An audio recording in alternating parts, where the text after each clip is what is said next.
Odisha staff selection commission एते बेपर्य भाव चली जे एठी 2025 मसीहा डिसेम्बर मासरू ये 2026 जनवरी 2 तारिख हो गला।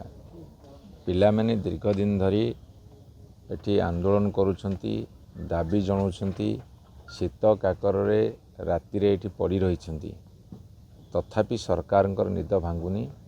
जो एलटीआर आर्ट्स ओडिया डीवी तार रिक्रुटमेंट करने कथा से माने नोटिफिकेशन करूना, स्क्रूटिन करूना, जा फल कि जो माने कृतकार्य होउछंती बा हवाक अच्छी से मानकर आशा भरसा तुटी जाउछि। 2023 मसीहा नोटिफिकेशन को आज पर्यंत से कंप्लीट करि पारुना। तेणुक आम डिमांड रखुचु राज्य सरकार तुरंत हस्तक्षेप करंतु। जो ओडिया अस्मितार कथा कहिसंती ताको कथा रखंतु। जो माने योग्य विवेचित पिला माने तांको तुरंत नियुक्ति दियंतु, नहले भयंकर आंदोलन तेजिब। आमे कथा दउछु तांको, जदि ए कथा न सुनिबे आमे डेलीगेशन जाई स्टाफ सिलेक्शन कमिशन को भेटिबु एवं डिमांड करिवु तांकर दाबी को तुरंत पूरण करंतु।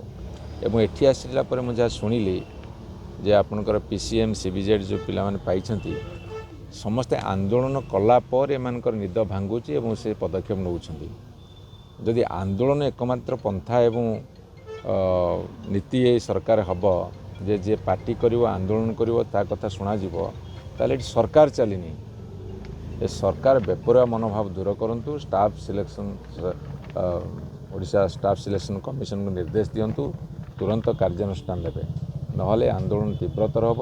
से ओडिशार बहु लोक एमानकु समर्थन करी राजरास्ता को ओह्लैबे।